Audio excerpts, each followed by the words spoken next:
Aston here from Aston magazine with another episode in the Jethro Tull Super Deluxe Edition series, and now we're on to episode 11 with Heavy Horses, the brother or the sister of Songs from the Wood.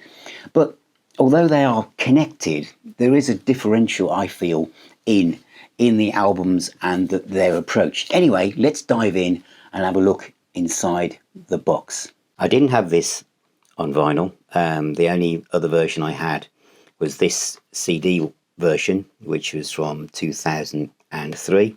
There were two bonus tracks on this: Living on These Hard Times, Bradford Bazaar. And as I've said before, as we move forward through the CD reissue campaign, the booklets did get a little bit more elaborate with a slightly bigger essay from Ian and the lyrics, etc. But that was about it, really. So all the action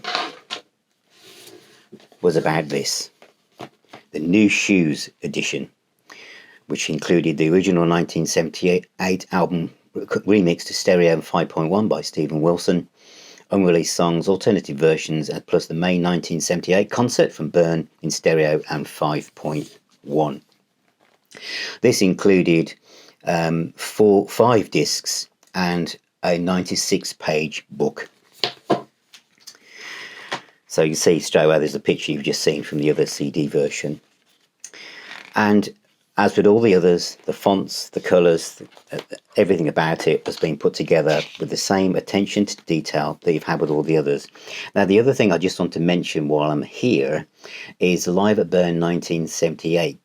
Now, this is important because a lot of that was from this, the Live Bursting Out live double album from the same year the Heavy Horses came out.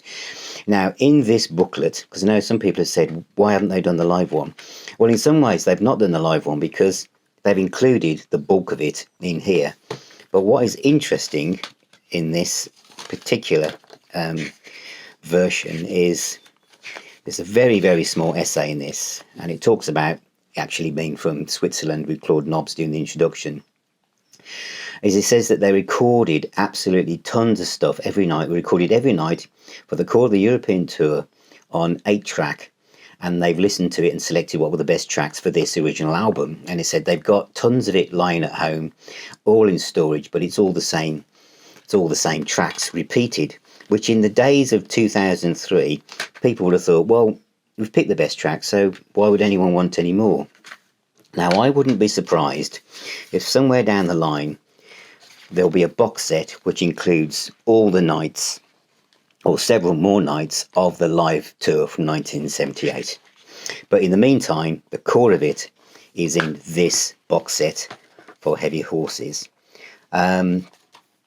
So I'll go through it just as I have with the others. Just look at the detail. And again, I don't want to take too long, but I just want you to be able to grasp the enormity of this. This is, as I've said so many times, and I don't mind saying it, this is a book, isn't it? You could buy a book by Jethro Tull called Heavy Horses. That's one of the paintings, I think, that influenced the music. And you would buy it as a separate thing. If there were books coming out detailing the story of each of these albums, you know, you would just go for it. The fact it comes loaded with CDs and DVDs and 5.1 mixes just adds to it, does it not? It talks here about the Byrne tapes. And again, as I said here, revealed that Birds now include just 5 tracks from the 24-track reels. Interesting, it says 24-track reels here, whereas he says 8-track in the other reissue. But I just imagine there's going to be more of them. Some handwritten notes there, live shots, fantastic detail on tour. Oh, it's just fantastic, isn't it, everybody? And I know this is one of the ones that just flew off the shelves and it's quite hard to find now. And one of the things I'm hoping as I do these unboxing videos, and they'll all be compiled into a playlist when I finish them all, is that the powers that be will realise, thanks to you subscribing and sharing these videos, that it's time for some of these to be reissued for the next group of fans that come up and miss them. because they are just so fantastic. And I do believe it's easier to reprint things a second time once all the plates are set up.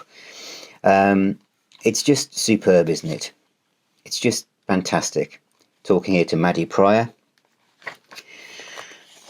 I think anyone who's involved with the music has been tracked down and talked to. I mean, there's even feature here Maddie Pryor solo albums and Steel I Span, Heavy Horses and Beyond, how she was involved in it. Darrell Way, great violinist, here with Curved Air. They've even featured him. Selected discography for Darrell Way. I mean, it's like a springboard for anyone if you love this album, you can now zoom off and listen to Steel I Span, you can listen to Curved Air. It's just a musicologist and music fan's dream, these albums are. Tailor the Tapes, how it pulled together. Oh, it's just brilliant. It's just brilliant. Oh, if I can say again, imagine if other big bands in the period approached this as the format of choice. And even, A History of Heavy Horses. Superb. It's got Live at Burn here and then 2 DVDs at the end. So that's Heavy Horses by Jethro Tull. Another stunning box set. Another superb companion to this series. I just wanted I don't know about you, but since I've been doing this series, I've been playing loads of Jethro Tull. Absolutely loads of Jethro Tull. And one of the things that is really sticking out to me now is how amazing Martin Barre is as guitarist. A couple of episodes ago, I mentioned Baker Street Muse from Minter in the Gallery, and I said that it's a kind of acoustic-driven thing. It is, but it's also got some really, really heavy riffage in it from Martin Barre. But Martin Barre plays in a way, the offbeats and everything, and the same with this on the title track, Heavy Horses. You think of it as being like acoustic driven, but his guitar playing is vicious. But if I said he's a rock guitarist, and because he plays with like rock, distortion and everything, that would be wrong, because some of you watching, some of you don't know Jethro Tull that well, might be going, right, it's power chords and fast guitar runs. No, it's unique. It's like, it's discordant, but there's like, there's the way he plays is unique. We think about all the guitarists in the 70s. Blackmore, Debbie Gilmour, Jimmy Page, Jeff Beck, I could just keep going, Tommy Bolin, Paul Kossoff, etc., Eddie Van Halen. You won't hear Martin Barre mentioned like that, but he should be mentioned like that because his sound is unique.